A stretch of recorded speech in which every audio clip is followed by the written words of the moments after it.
This setup which I saw on 1st September. This is the turtle soup order block setup. It's a beautiful setup. So let's start with the weekly.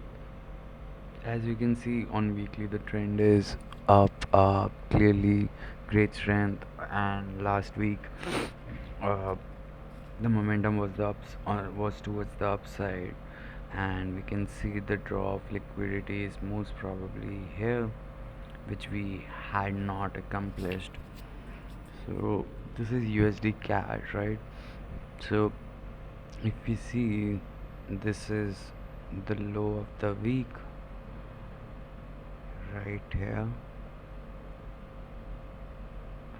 and now let's go on daily. So just for that, we can say weekly low here.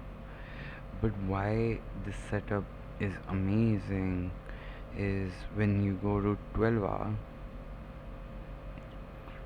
that's where it becomes amazing. So you can see clearly a 12-hour order block here, right? Long wicks here. So anytime it comes here, the probability of going high is high. So if we check, right,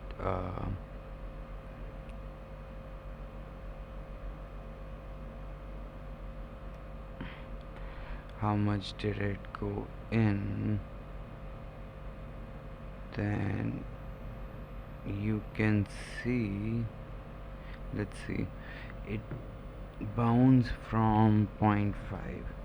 So what was interesting on this is, um, the 12 hour changed from red to green, so that was good. And if we see 8 hours, right, so this was also a day when non-farm payroll happened. So the rejection area is this 8-hour candle, right? uh, 8-hour order block.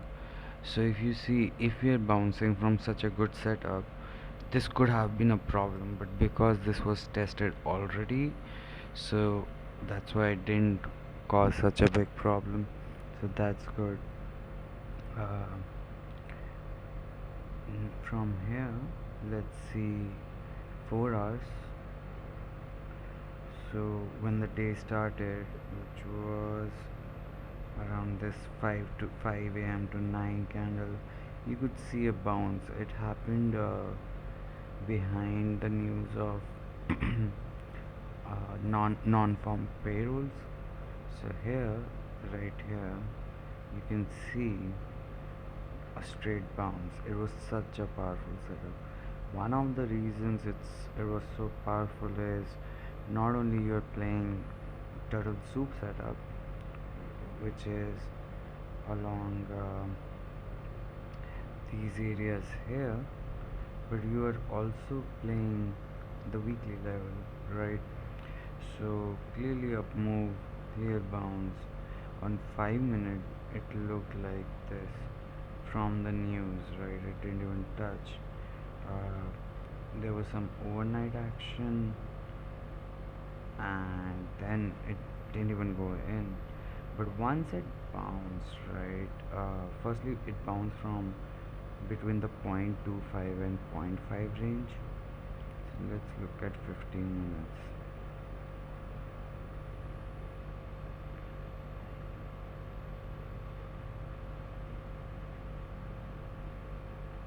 Now let's look at 30. So there is some level here. I think the biggest confirmation was, uh, we made a higher high, and we are being supported by the red down candles, which basically means the order flow is bullish. I think the second entry you could have gotten in was when this order block was formed, right, in the next candle setup. So you can even say you forgot a next candle setup, which took the whole 0.5 and 1. So because we are changing the trend, right? So I think that's the way to see it. And overnight, the 12-hour was clearly uh, a doji, so it was not like clear strong candles, and which came from a red candle. So the probability of 0.25 or zero point 0.5 holding is less, so zero point 0.5 getting tested is high. So you can see on daily it's a great red candle which immediately changed sides, right? So this was a setup which was beautiful.